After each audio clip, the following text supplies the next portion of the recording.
안녕하십니까. 예수강림교회를 다녀가는 서만선 목사입니다.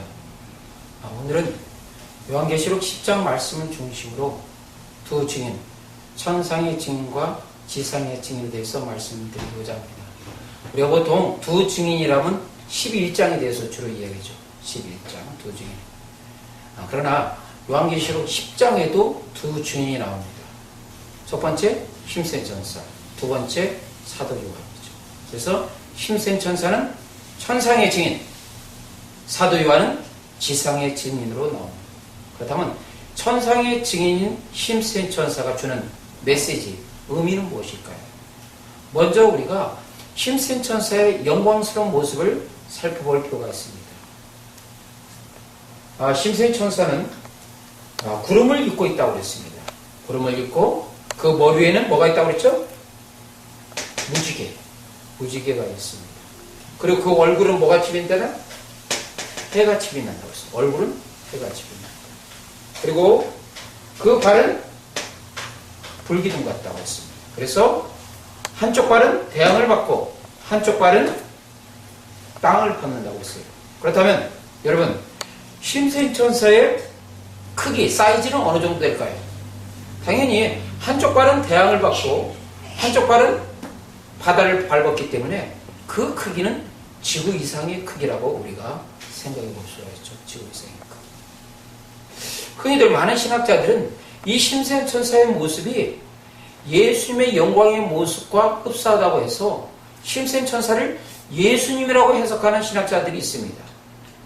그런데 우리가 분명히 알아야 될 것은 힘센 천사는 힘센 천사지 결코 예수님이 아니라는 것입니다. 다시 한번 반복해서 말씀드립니다. 중요한 겁니다. 힘센 천사는 힘센 천사지 결코 예수님이 아니라는 것입니다.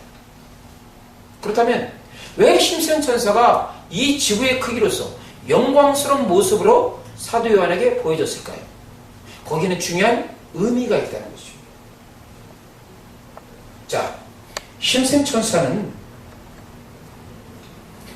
계시록 10장 6절에서 7절 말씀 보게 되면 창조주 하나님 앞에 맹세를 합니다.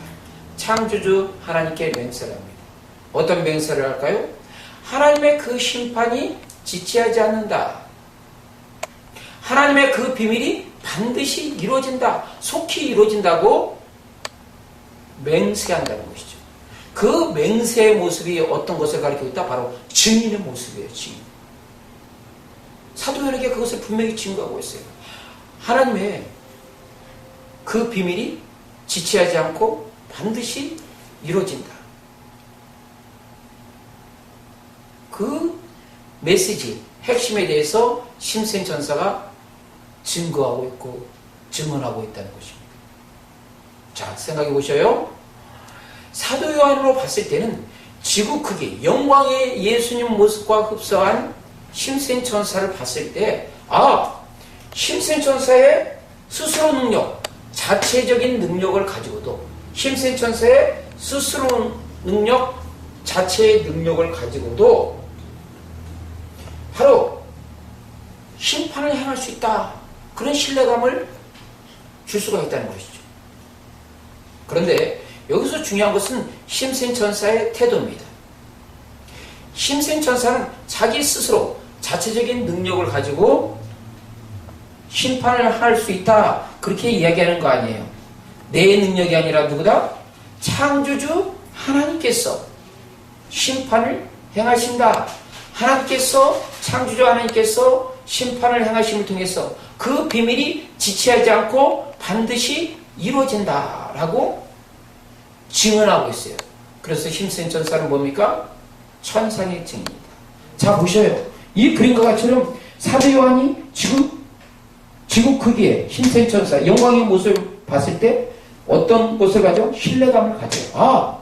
힘센 천사의 스스로 능력으로도 그 하나님의 그 비밀을 이룰 수 있다. 이런 신뢰감을 가질 수가 있다는 것이죠.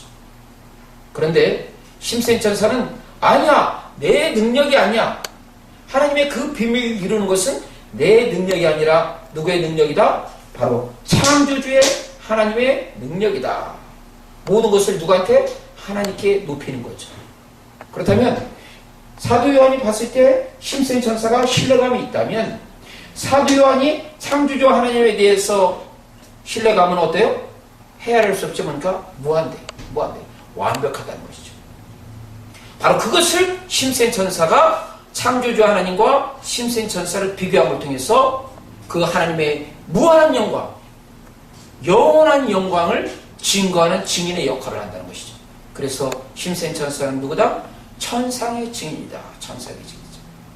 그러니까 어떻게 보면 지금까지 11장을만 두 증인으로 생각했는데, 해석했는데 10장도 어떻습니까? 두 증인이 등장한다는 것이죠.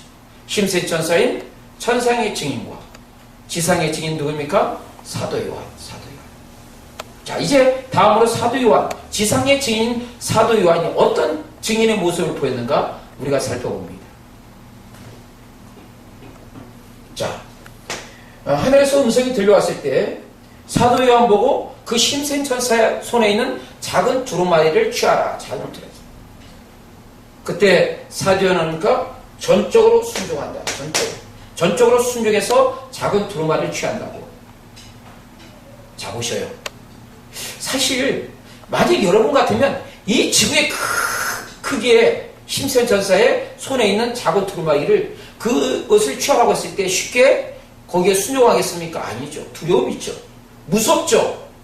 감히 접근도 못할 겁니다. 그런데 사도 요한은 어떻습니까? 전적인 순종이다. 이게 증인의 모습이에요. 오늘날도 주님께서 우리 보고 가라 하면 가고 멈춰라 하면 멈춰라, 증거하라면 증언하는 것. 그게 무슨 모습입니까? 증인의 모습이라는 것이죠.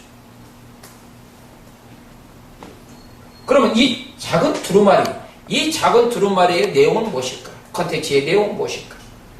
많은 신학자들은 이 작은 두루마리를 어떤 요한계시록 전체의 내용이라고 해석하는 사람도 있지만 분명히 아닙니다. 작은 두루마리는 마지막 나타날 무슨 재앙? 대적재앙에 대해서 말씀드린 것입니다. 그 대적재앙은 언제 나타난다? 7년 대환란 후반부에 일어나는 것이죠. 전반부는 무엇이 일어났다고 했죠? 나팔재앙. 그러면 대적재앙은 언제 일어난다? 7년 대환란 후반부에 일어나는 것이죠. 그런데 나팔재앙과 대적재앙을 비교해보면 나팔재앙 자체도 이 땅에 사는 사람들한테 지옥 고통을 당하게 하는 것이 무슨 재앙이다? 나팔재앙이라고 했어요. 그렇다면 대적재앙은 어떻습니까? 그 지옥 고통을 당하는 재앙보다도 몇 배? 10배, 100배 강도가 센 게 무슨 재앙이다? 대적재앙이다. 그래서 하나님께서 마지막 7 대적재앙을 쏟아붓고 나서 다 이뤘다고 말씀하시잖아요. 이 땅에 사는 사람들은 어마어마한 재앙을 당합니다. 이 마지막 맹렬한 심판과 재앙을 행하는 것, 그것이 바로 하나님의 그 비밀이다. 그 비밀이다.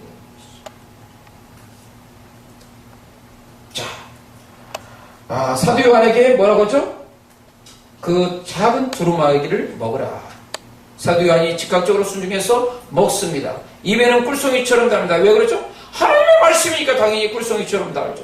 근데 배에는 쓰다고 했습니다. 왜 했습니까? 그 컨텐츠의 내용이 어때요? 재앙이기 때문에. 어마어마한 재앙의 내용 메시지를 담고 있기 때문에 배에는 쓸 수밖에 없습니다. 자, 사도 요한에게 다시 명령이 주어집니다. 무슨 명령이죠? 다시 예언하라. 다시 예언하라. 복음을 증거하라는 것이죠. 복음을 증거하는 자세는 무엇입니까? 가감없이 증거하는 것이죠. 임의로 말씀에 붙이지도 말고 임의로 말씀에서 빼지도 말고 그대로 있는 그대로 증거하라. 다시 예언하라. 다시 복음을 증거하는 것입니다. 이것은 오늘 사는 하나님의 백성 우리에게 주는 미션이요 사명인 것입니다. 이제 우리가 복음을 듣고 예수 그리스도의 생명의 말씀을 듣고 우리는 복음의 자리, 증인의 자리로 서야 될 것입니다. 다시 예언해야 되고 다시 복음을 증거될 것입니다. 아직도 하나님을 알지 못하는 자, 예수님을 주님으로 믿지 못하는 그들에게 복음을 증거하고 예수는 주님이시라고, 예수님은 그리스도라고 우리는 증거될 것입니다. 다시 예언하십시오. 다시 복음 들고 다시 쓰십시오. 예수님 오실 때가 매우 가까운 이때에 증인의 삶을 사는 것, 이것이 마지막 때에 우리에게 주는 하나님의 미션이요 사명인 것입니다.